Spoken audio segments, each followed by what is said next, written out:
Como sabemos qual era a temperatura no passado? É fácil encontrar a temperatura global atual. Tudo que você precisa é de um termômetro e ir lá fora fazer uma leitura. Com leituras suficientes feitas em diferentes locais do globo, você pode encontrar uma temperatura média para todo o planeta. Na verdade, os cientistas têm feito isso desde 1850, o que significa que os nossos registros sobre as temperaturas globais médias são bastante precisos desde essa data. No entanto, os termômetros de mercúrio só foram inventados em 1714. Então, como sabemos qual era a temperatura antes de essas leituras globais começarem a ser feitas? Como sabemos a temperatura há 1000 anos? Ou mesmo há 1 milhão de anos, antes de os humanos entrarem em cena? Alguns de vocês já devem saber a resposta, ou pelo menos uma resposta parcial. Os cientistas podem aproximar as temperaturas globais do passado através da perfuração do gelo. Essencialmente, quando a neve cai, por ser porosa, retém pequenas bolhas de ar no local onde cai. Se essa neve não derreter e mais neve cair sobre ela mais tarde, como em um lugar muito frio, como uma geleira, você pode encontrar camadas de bolhas de ar presas em neve e gelo, voltando muitos anos. Algo semelhante aos anéis de uma árvore. Ao coletar o gelo formado dessa forma, os cientistas podem levar seções para um laboratório e derretê-las, liberando o ar relativo a específicos anos. Eles então podem medir as diferentes proporções de gases liberados pelas bolhas de ar, o que lhes informa a composição atmosférica naquele momento. E como podemos testar quanto calor é retido por um gás quando exposto a uma temperatura constante como o Sol? Por exemplo, o CO2 retém mais calor enquanto o oxigênio retém menos. Com amostras suficientes, os cientistas podem calcular aproximadamente qual era a temperatura global durante aquele ano. No entanto, as geleiras mais antigas têm apenas cerca de 1 milhão de anos. Para ter uma boa ideia das tendências que regem as temperaturas globais, precisaremos voltar muito antes disso. Como sabemos qual era a temperatura há mais de 1 milhão de anos? A resposta pode surpreender você. Mexilhões. Na verdade, não exatamente mexilhões, mas algo semelhante. Um minúsculo organismo unicelular chamado foraminífero. Tal como os mexilhões, esses organismos produzem conchas à sua volta, e estas conchas são ligeiramente porosas. O oxigênio, em particular, é levado para dentro da concha e fica preso ali, permanecendo no lugar mesmo quando o foraminífero morre. Assim, utilizando um processo semelhante aos dos núcleos de gelo, se os cientistas conseguirem encontrar conchas de foraminíferos mortos de um determinado ano, poderão libertar esse ar e calcular a partir dele a temperatura global. Este processo difere, pois em vez da composição do ar, os cientistas estão analisando diferentes isótopos de oxigênio, mas basicamente é um processo muito semelhante. Os foraminíferos ainda existem hoje e surgiram pela primeira vez há 500 milhões de anos. Por isso, são fundamentais para nos ajudar a obter uma imagem clara das temperaturas globais durante esse período muito mais longo. Com base nos dados coletados de foraminíferos, podemos esperar algo assim. Há um certo grau de incerteza nisso. Os resultados tornam-se mais confiáveis quanto mais nos aproximamos dos dias de hoje. Mas, como se pode ver pelas tendências gerais, a temperatura da Terra sofreu mudanças significativas nos últimos 500 milhões de anos. Às vezes enfrentou temperaturas médias 14 graus Celsius mais altas do que as atuais, e outras vezes cerca de 5 graus Celsius negativos mais baixas. Portanto, não vivemos no período mais quente. Então, não é surpreendente para quem sabe que a superfície da Terra, quando acabara de se formar, era composta principalmente de magma. Mas pode surpreender a presença de todas essas flutuações. Por que estão acontecendo? Os cientistas não têm certeza, pois em grande escala não parece haver um padrão, mas acreditam que algumas dessas flutuações são decorrentes do surgimento de novas formas de vida. Por exemplo, a chegada das plantas cerca de 450 milhões de anos antes do presente pode explicar a razão dessa queda de temperatura. Elas começaram a absorver CO2 atmosférico e transformá-lo em oxigênio, que retém menos calor. Outras mudanças poderiam ter sido causadas pelas placas tectônicas e pela atividade vulcânica que colocou mais CO2 no ar. E ainda outras mudanças poderiam ter sido causadas por possíveis impactos de meteoros, como aquele que exterminou os dinossauros. No entanto, este não é o quadro completo. Ao aumentar a resolução e aumentar ligeiramente o zoom, começamos a ver outra tendência interessante. Vejamos a imagem de 65 milhões de anos. Dentro das mudanças grandes e abrangentes, verifica-se que existem muitas flutuações menores. Isso se torna mais óbvio à medida que aumentamos o zoom novamente. E de novo. E de novo. Neste ponto, podemos ver um padrão distinto e menor ocorrendo. Aumentos rápidos nas temperaturas globais, seguidos de quedas graduais. É difícil entender o escopo da história da Terra, mas cada uma dessas quedas representa eras glaciais inteiras. As eras glaciais são tecnicamente definidas como qualquer ponto na história da Terra em que há gelo nas calotas polares, algo que nem sempre é o caso.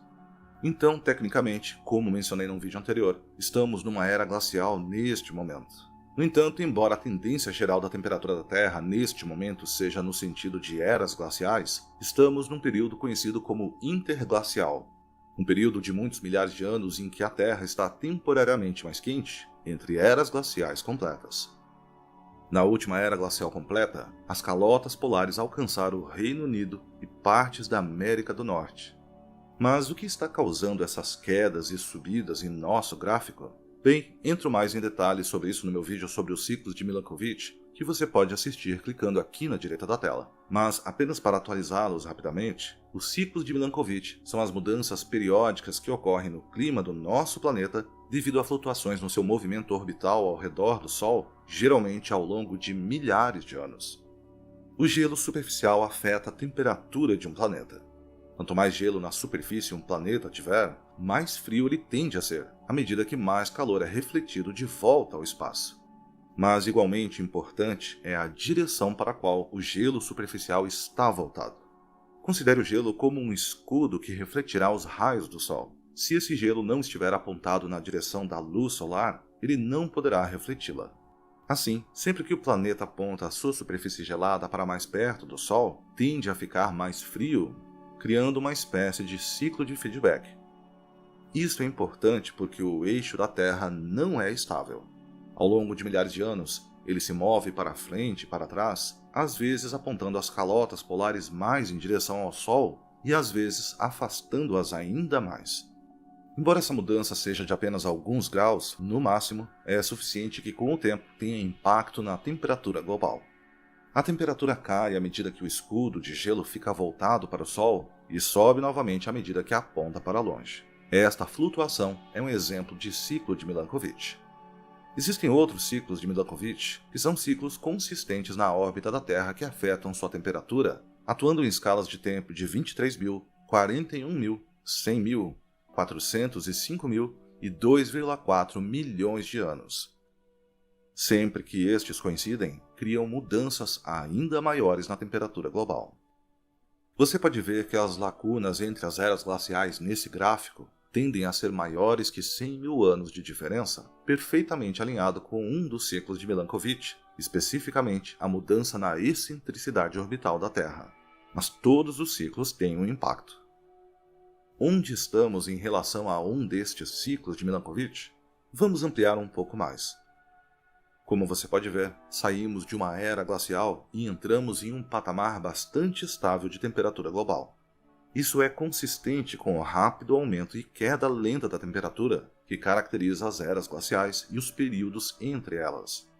Toda a história humana, desde as pirâmides até os dias de hoje, pode ser encontrada neste platô.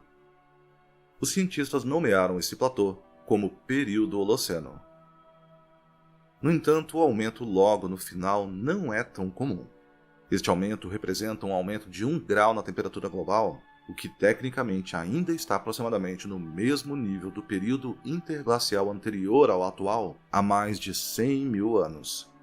No entanto, não é a mudança de temperatura que preocupa, mas a rapidez com que está aumentando. Ao contrário de todas as mudanças em todos esses gráficos, que ocorreram ao longo de centenas de milhões de anos no máximo e milhares de anos no mínimo, este aumento ocorreu ao longo de 100 anos. E isto poderia ter um grande impacto nos ecossistemas do planeta. Então, o que poderia ter causado este aumento? A resposta não pode ser os ciclos de Milankovitch. Como você viu, esses ciclos ocorreram na escala de milhares de anos, no mínimo, e milhões no máximo. Mesmo quando ampliamos as seções dos nossos gráficos, onde parece haver aumentos acentuados, percebemos que esses aumentos ocorrem ao longo de um período de alguns milhares de anos. Os ciclos de Milankovitch são descritos como forças fracas, mas consistentes, como o fio de um riacho que eventualmente corrói uma montanha. Estes não criam efeitos num período tão curto como 100 anos. Da mesma forma, não houve nenhum evento cataclísmico como aquele que exterminou os dinossauros, o que poderia ser a nossa outra explicação. Acredita-se que este meteoro tinha 10 quilômetros de largura e atingiu a força de 21 a 921 bilhões de bombas atômicas de Hiroshima. Cerca de 75% das espécies morreram nas mudanças climáticas que ocorreram posteriormente. Se algo assim tivesse atingido a Terra desde 1850, teríamos notado. No entanto, há um fator que explica essa mudança nas temperaturas globais: a atividade dos seres humanos. Não é a primeira vez que organismos vivos têm impacto na temperatura global. Acredita-se que algumas das mudanças que vemos aqui são causadas pela introdução de plantas que absorvem CO2 e liberam oxigênio. Da mesma forma, quando a vida ainda era constituída por organismos unicelulares, há cerca de 2,4 bilhões de anos, o surgimento pela primeira vez de cianobactérias capazes de fotossintetizar teve um impacto enorme na atmosfera. Pela primeira vez, um organismo começou a colocar oxigênio na atmosfera. Isso ocorreu a tal ritmo que houve um evento conhecido como Grande Evento de Oxigenação, que coincidiu com uma queda significativa na temperatura global. Alguns cientistas acreditam que o mundo inteiro quase congelou, pois há evidências de atividade glacial no Equador, uma terra bola de neve como ficou conhecida. O que aprendemos com isso é que o equilíbrio das temperaturas globais é muito delicado. Uma única espécie que começa a alterar a proporção atmosférica de gases pode ter um impacto enorme, sobrecarregando os efeitos mais sutis dos ciclos de Milankovitch. E desde 1850, os humanos mudaram definitivamente a forma de interação com a atmosfera. Ao contrário dos cerca de 10 mil anos anteriores de história humana, desde 1760 e a Revolução Industrial, a atividade humana produziu grandes quantidades de gases de efeito estufa como resíduos da industrialização e da agricultura. Nos últimos 40 anos, cada década foi a década mais quente já registrada, desde que começamos a monitorar as temperaturas globais em 1850. Os níveis de CO2 estão agora em uma média global de 410 partes por milhão e o metano em 1866 partes por bilhão, que é mais alto do que vimos nos últimos 800 mil anos, o que significa desde antes de cerca de 8 eras glaciais e períodos interglaciais entre elas. E o mais importante é que a cobertura global da superfície do gelo tem diminuído consistentemente desde 1950, algo que os cientistas não acreditam que tenha acontecido nos últimos 2.000 anos. Como você deve se lembrar, isso tem um efeito indireto nos ciclos de Milankovitch, já que um planeta com menos gelo na superfície não reflete tanto o calor do Sol, então tende a ficar ainda mais quente. E, infelizmente, as rápidas mudanças na temperatura global tendem a levar à extinção de espécies. Normalmente leva milhares de anos para a vida se adaptar às condições que você pode encontrar durante uma era glacial, como os mamutes peludos, às condições atuais, como os elefantes. A seleção natural leva tempo para desenvolver em uma espécie as características necessárias para prosperar em um novo ambiente. Se as espécies não tiverem esse tempo, ou terão de se mudar para um novo ambiente mais adequado a elas, ou desaparecerão. E à medida que as zonas habitáveis começarem a migrar em direção aos polos, algumas zonas desaparecerão completamente, enquanto serão criados ambientes desérticos, aos quais a vida em geral está mal adaptada. É importante observar que estes eventos não são imparáveis. A mudança na temperatura global tem alguma dinâmica, mas se nós, como humanos, encontrarmos formas de parar de alterar a proporção da atmosfera, então, com o tempo, os ciclos de Milankovitch assumirão novamente o controle e o aumento da temperatura deve cessar. É por isso que é tão importante que os governos ouçam os relatórios de instituições como o IPCC, um grupo internacional de cientistas financiado por vários governos, encarregado de descobrir a realidade das alterações climáticas e que em 2021 divulgou seu 6º relatório de avaliação explicando seu embasamento científico. Nesse relatório, afirmaram que é inequívoco que a influência humana aqueceu a atmosfera, os oceanos e a Terra. No entanto, também ofereceram sugestões, nomeadamente a importância de parar ou reduzir rapidamente as emissões de CO2 até o valor líquido zero, uma vez que o CO2 é o maior contribuinte para as alterações climáticas, seguido pelo metano. Eles também recomendaram o desenvolvimento de instalações de remoção de dióxido de carbono a serem estabelecidas em todo o mundo. Alguns deles já estão em operação, como o projeto Longship da Noruega. O seu objetivo é retirar CO2 da atmosfera e enterrá-lo no subsolo em reservatórios esgotados de combustíveis fósseis. O IPCC afirma que ações como esta, se forem suficientemente generalizadas, reduzirão a temperatura da superfície global e até reverterão alguns outros processos, como a acidificação dos oceanos. Pessoalmente, não estou muito convencido com os atuais projetos de captura de carbono, mas eles existem. Mas estes esforços precisam ser feitos a nível governamental, em larga escala. Em última análise, o meu objetivo com este vídeo foi examinar o que significava o aquecimento global no contexto da história mais ampla da Terra. A partir disso, podemos ver que não é realmente correto dizer que vivenciamos no período mais quente. No entanto, esse fato por si só não nos isenta da responsabilidade e preocupação com o problema. A mudança climática é um processo que normalmente leva milênios. Percebi que a parte preocupante não é necessariamente a mudança em si, mas sim a velocidade com que ela está acontecendo. Algumas formas de vida podem ficar para trás, e como a humanidade vai lidar com isso, não sabemos, pois não estamos aqui há tempo suficiente para ter que lidar com os extremos no passado. Embora a atividade humana tenha acelerado certos elementos, e embora possamos desfazer parte do que foi feito através das nossas ações agora, algumas coisas como o aumento do nível do mar permanecerão conosco por até 1000 anos. De acordo com o último relatório do IPCC, já ultrapassamos o ponto sem retorno de 1,5 graus Celsius, e precisaremos de mudanças rápidas e fundamentais na nossa sociedade nesta década para impedir que vá mais longe do que isso. Isso será difícil. No entanto, não há forma de nós, como espécie, conseguirmos alcançar este caminho difícil, a menos que possamos concordar sobre os fatos que o sustentam.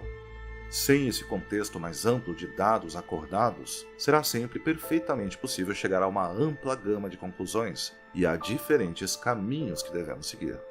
É por isso que, quando se trata de qualquer discussão, o contexto é tão importante.